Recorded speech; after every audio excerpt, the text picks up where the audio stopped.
দুই নম্বর হচ্ছে যে আমাদের যে কিশোরগঞ্জের করিমগঞ্জ এবং তারাই এই দুই এলাকায় কিন্তু আমাদের লোকজনও কিন্তু এখানে কোনো শিল্প প্রতিষ্ঠান গড়ে ওঠে না। এখানের শিক্ষিত ছেলেরা অনেকেই বেকার, এখন কর্মসংস্থানের অভাব।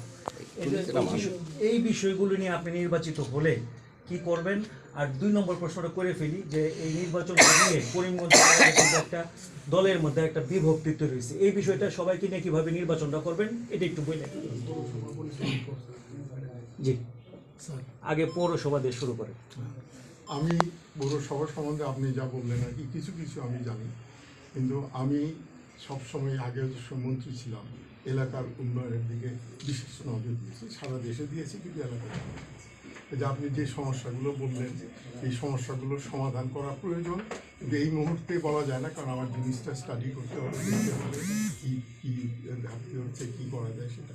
কাজেই আমি আশ্বাস দিতে পারি যে আমার নিজ এলাকা, সেই এলাকার সাংগঠনিক বিষয়ে যদি কোনো অসুবিধা থেকে থাকে সেগুলোর দিকে আমি সবসময় আগে নজর দিই। কেননা সাংগঠনিক যদি অবস্থা সুদৃঢ় না থাকে তাহলে কোনো উন্নয়ন করে চলে না। কাজে আপনারা নিশ্চিত থাকতে পারেন, আল্লাহ রাব্বুল আলামিন যদি সুযোগ করে দেন আমি নিশ্চয়ই এইসব বিষয়ের দিকে আমি নজর দেব।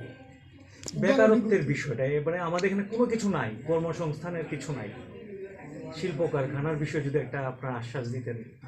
বেকারত্ব তো একটা বিশাল সমস্যা আমাদের দেশের জন্য না, সব অনুন্নত দেশের দিকে, ডেভেলপিং কান্ট্রির দিকে এটা সমস্যা থাকে।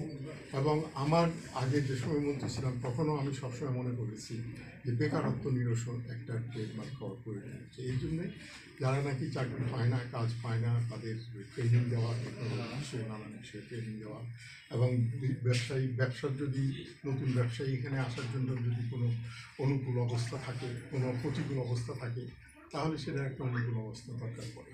কাজে আমি অর্থনীতির ছাত্র, আমি অনেক দেশে উন্নয়নের ব্যাপারে আমি কাজ করেছি। কাজেই আপনারা নিশ্চিত থাকতে পারেন যে আল্লাহর রহমতে আমি যদি সুযোগ পাই তাহলে এই জিনিসগুলো আমি অত্যন্ত সুন্দরভাবে, সুচারুভাবে এবং নির্ভীকভাবে আমি এগুলো করবো।